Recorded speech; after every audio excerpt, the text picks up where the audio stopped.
প্রথম শ্রেণীর দ্বিতীয় প্রান্তিক মূল্যায়ন 2026-এর গণিত প্রশ্ন নিয়ে আলোচনা হবে। আজকের এই ভিডিওতে আমরা সম্পূর্ণ A to Z 50 মার্কের যে প্রশ্ন রয়েছে সেই প্রশ্ন নিয়ে আলোচনা করব। কিভাবে কি প্রশ্নের মান বন্টন হবে এবং প্রশ্নের ধরন কেমন হবে বিস্তারিত আলোচনা করব। তো সম্মানিত অভিভাবক অবশ্যই ভিডিওটি দেখবেন এবং আপনার শিক্ষার্থীকে সেই অনুযায়ী দিক নির্দেশনা প্রদান করবেন। তো প্রথমেই আমরা সিলেবাসটা একটু দেখে নেই। দ্বিতীয় প্রান্তিক মূল্যায়ন 43 পৃষ্ঠা থেকে 73 পৃষ্ঠা পর্যন্ত থাকবে এবং 84 থেকে 85 পৃষ্ঠা। প্রশ্নের নম্বর বন্টন অর্থাৎ প্রশ্নের ধারা ও মান বন্টন হলো এই, এখানে দেওয়া রয়েছে 10টা বিষয় থাকবে প্রশ্নে।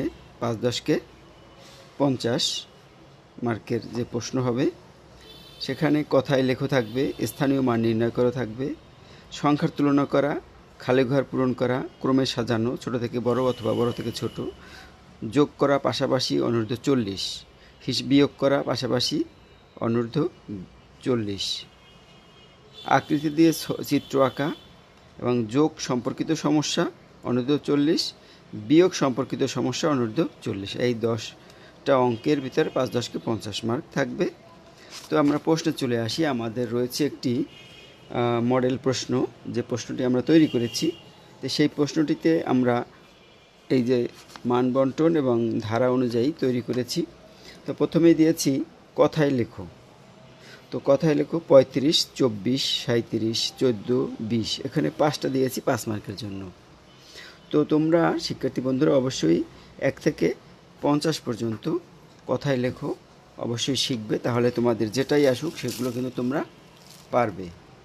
2 নম্বরে দেখো স্থানীয় মান নির্ণয় করো, অর্থাৎ 2 আর 7 27, আর এখানে দিয়েছি 3, 8, 38।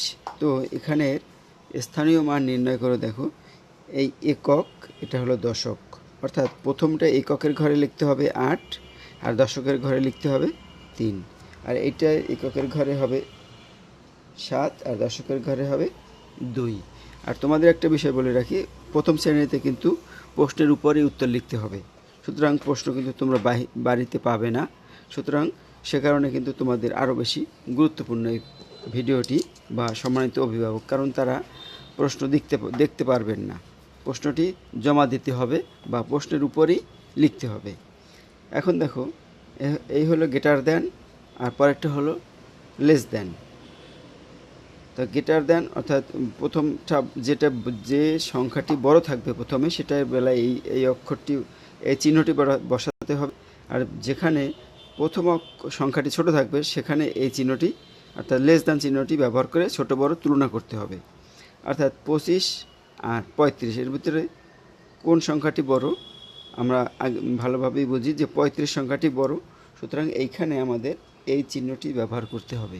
এইভাবেই এই ফাঁকা ঘরে এই চিহ্নগুলো, এটা লেস দেন চিহ্নটি ব্যবহার করতে হবে। 16 আর 23, এখানে 16 ছোট, যেদিকে ছোট সেদিকে এই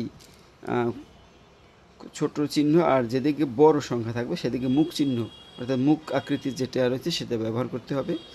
7, 12, এখানে প্রথমটা ছোট, আর 26, 22 এটা হলো গ্রেটার দেন, এই প্রথমটা বড়, আর 13, 35 এটাও প্রথমটা ছোট পরেরটা বড়, এরকম চিহ্ন ব্যবহার করতে হবে। এই প্রশ্নে খালি ঘর পূরণ করো। 8কে 10 বানাতে ড্যাশ প্রয়োজন, আর কি লাগে?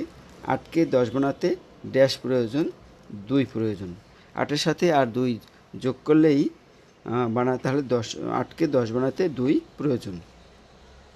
5কে ভেঙে ড্যাশ ও ড্যাশ করা যায়, বইতে এরকম আরও অনেক আছে, সেগুলো তোমরা কিন্তু প্র্যাকটিস করবে। 5কে ভেঙে ড্যাশ ও ড্যাশ করা যায়, 2 ও 3 করা যায়, 3 আর 2 যোগ করলেই তো 5 হয়ে যায়। তো এইভাবে কিন্তু তোমাদের শিখতে হবে, আরও শিখতে হবে। 25 যোগ 15 সমান কত? সমান এখানে লিখতে হবে 5 আর 5 10-এর 0 হাতে আমার 1, 1 আর 1 2 আর 2 4, 40। 36 বিয়োগ 20 কত হবে? এটা ফাঁকা ঘরে বিয়োগ করে আমাদের বসাতে হবে, এটা আমরা জানি 16 হবে। আর পৃথিবীর আকৃতি গোল, তোমাদের বেলায় গোল লিখলেই হবে। সেক্ষেত্রে সমস্যা হবে না। তবে এইখানে আমরা যে দিয়েছি এটা তো আমরা একটা প্রশ্ন তৈরি করেছি, কিন্তু আমরা বাসায় আরও এরকম তৈরি করে বাসায় আরও করতে হবে, প্র্যাকটিস করতে হবে। ছোট থেকে বড় ক্রমে সাজাও। এখানে কিছু সংখ্যা দেওয়া রয়েছে, এগুলো ছোট থেকে বড় ক্রমে সাজাতে বলতে হয়েছে। যেমন প্রথমে এখানে 24, 12, 19, 9, 22, এর মধ্যে প্রথমে 9 দিলাম, প্রথমে সবচেয়ে ছোট থেকে বড়। তারপরে ছোটকে, তারপরে 12, তারপরে ছোটকে 19, তারপরে কে 22, তারপরে কি 24, অর্থাৎ ছোট থেকে বড় ক্রমে এখানেই লিখতে হবে। তারপরে দেখো পাশাপাশি যোগ। অনূর্ধ্ব 40 অর্থ হলো দুটো সংখ্যা যোগ করলে যেন 40-এর উপরে না যায়, সেরকম অনূর্ধ্ব 40। 0 আর 6 যোগ করলে হয় 6, আর 1 আর 1 যোগ করলে হয় 2, 26। একটা দেখো 3 আর 5 যোগ করলে হয় 8, আর 1 আর 1 যোগ করলে হয় 2। এই গেল যোগ। এবার বিয়োগ করো। বিয়োগ করার বেলায় অনূর্ধ্ব 40 বলতে বোঝানো হয়েছে 40-এর বড় সংখ্যা নেওয়া যাবে না। 2 আজকে তাহলে 6 হবে 4, আর 1 আজকে তাহলে 3 হবে 2, 24। আর এখানে 24 বিয়োগ 14, তো 4 আর 4 থেকে 4 চলে গেলে থাকে 0, আর 2 থেকে 1 চলে গেলে থাকে তো 1, 10। এবার যোগ সম্পর্কিত গাণিতিক সমস্যা থাকবে। এরকম অঙ্কে কথায় যে অঙ্কগুলো থাকে সেরকম একটি যোগ সম্পর্কিত, একটি বিয়োগ সম্পর্কিত। যে একটি কাঁদিতে 8টি এবং অপর একটি কাঁদিতে 60টি কলা আছে। এটা কিন্তু বই থেকেই নেওয়া হয়েছে সঠিক। 2টি কাঁদিতে মোট কয়টি কলা আছে? অর্থাৎ 2 কাঁদিতে মোট কয়টি কলা আছে? তাহলে 8টি কলা। এখানে তোমরা উত্তর লিখে, এরকম উত্তর লিখে বা সমাধান, এটা অঙ্কের বেলা সমাধান লিখবে, সমাধান, এটা হলে সবচেয়ে ভালো হয়। তারপরে 8টি কলা, 8টি কলা যোগ অপর একটি 60টি কলা সমান কত হয়? 8 আর 7 আমরা আঙ্গুল গুনেও বের করতে পারি। 8, 9, 10, 11, 12, 13, 14, 15, অর্থাৎ 15টি কলা। এটাই উত্তর। আর এখানে দেখো একটা বিয়োগ আছে। একটি গাছের ডালে 60টি পাখি বসেছিল,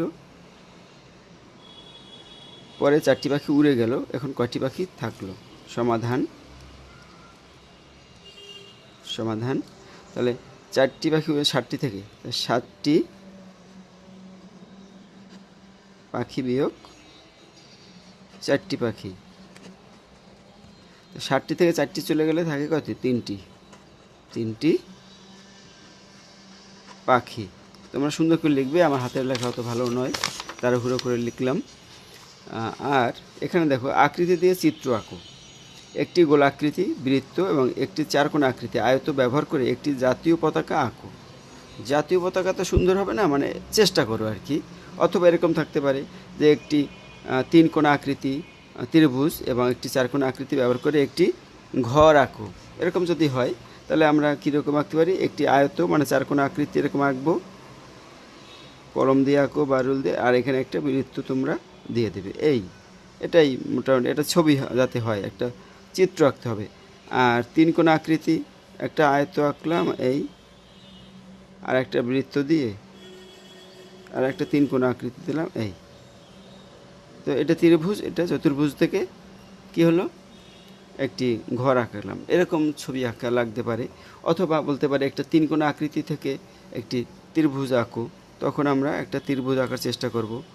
একটি ইটের সমান করে একটি ছবি আঁকো, একটি 4 কোণা আকৃতি হলো, এরকম ছবি আঁকা থাকতে পারে। তো এইভাবে যেটা বলবে সেটা তোমরা আঁকবে। তো ধন্যবাদ সবাইকে।